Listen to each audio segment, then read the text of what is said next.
Hello, ഈ കാര്യം പറ.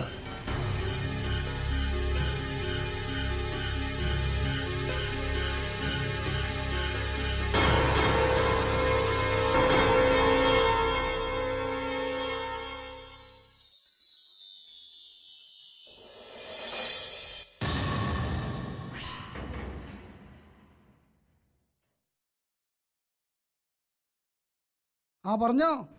നീ എവിടെയാടാ? വീട്ടിൽ റേഞ്ചില്ലടാ. നീ ആർക്ക് എന്ത് കൊടുക്കുന്ന കാര്യം പറഞ്ഞ്? അടുത്ത ബുധനാഴ്ചത്തേക്കാ ടിക്കറ്റ് കൺഫേം ആയിക്കണേ. പിന്നെ നിനക്കറിയാലോ, കല്യാണത്തിനധികം ദിവസവും ഇല്ല. എനിക്ക് നാട്ടിലെന്തെങ്കിലും കാര്യം നടത്താൻ നിന്നോടല്ലാതെ പിന്നെ ആരോട് പറയണേ? അതെന്താടാ, നിന്റെ ബാക്കിയുള്ള കൂട്ടുകാരൊക്കെ ചത്ത. നീ സോപ്പിടാണ്ട് കാര്യം പറടാ.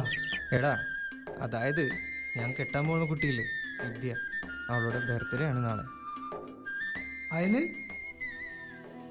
നിന്റെ പെണ്ണിന് ഞാൻ ഗിഫ്റ്റ് വാങ്ങിക്കൊടുക്കണം.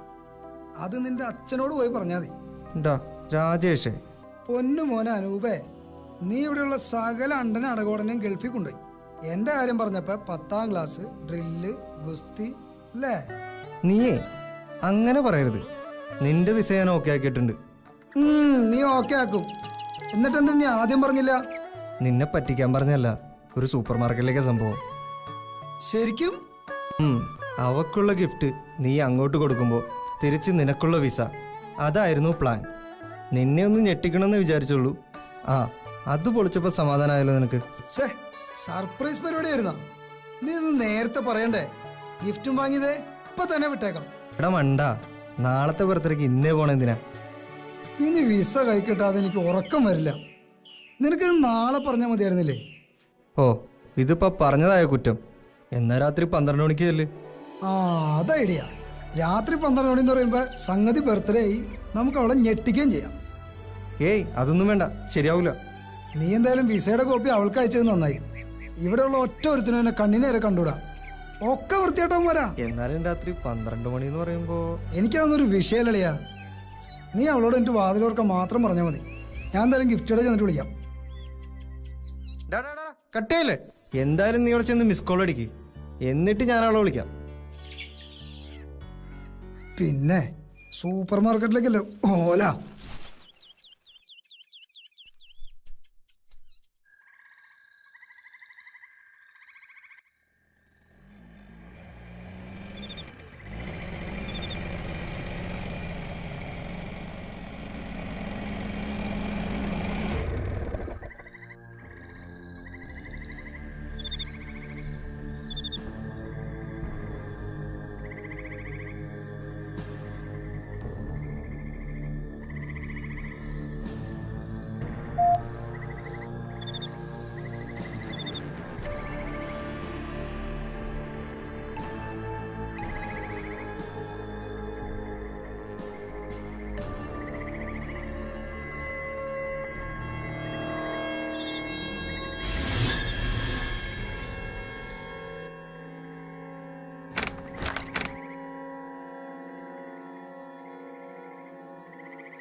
എവിടെ പോയി കിടക്കാറുണ്ടാ? ഞാനിവിടെ എത്തി. നീ എന്താ കിതക്കുന്നേ? നീ പെട്ടെന്ന് അവളെ വിളിച്ച് വിസയായിട്ട് ഇങ്ങ് വരാൻ പറ. ആ ശരി.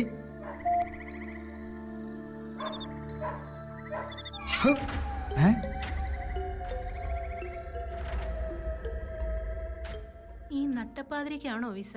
നീ ഒന്ന് പെട്ടെന്ന് ചെല്ല്. ഉറങ്ങുമ്പോ തലയുടെ ഇടയിൽ കത്തിയും വെച്ച് കിടന്നുറങ്ങുന്ന പാർട്ടിയെ പുറത്ത്.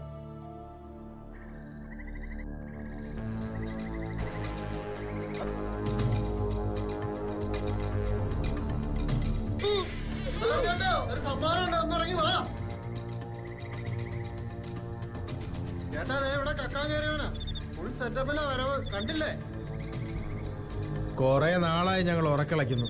ഇത്തവണ ഞങ്ങൾ കൈയോടെ പിടിച്ചു. എന്റെ പൊന്നു സാറേ, ഇവൻ തന്നെ നമ്മുടെ അമ്പലത്തിലെ തിടമ്പ് അടിച്ചു മാറ്റിയത്. ഇതിപ്പോ ഇവിടെ മോളുടെ കല്യാണമാണെന്ന് അറിഞ്ഞിട്ടുള്ള വരവാ. ഇതിവന്റെ അവസാനത്തെ കയറ്റമായിരിക്കണം. കയ്യും കാലും തല്ലി ഓടിച്ചു കൊടുക്കും. അതാണ് എടാ നാളെ എന്റെ വീട്ടിലാണ് നിനക്ക്.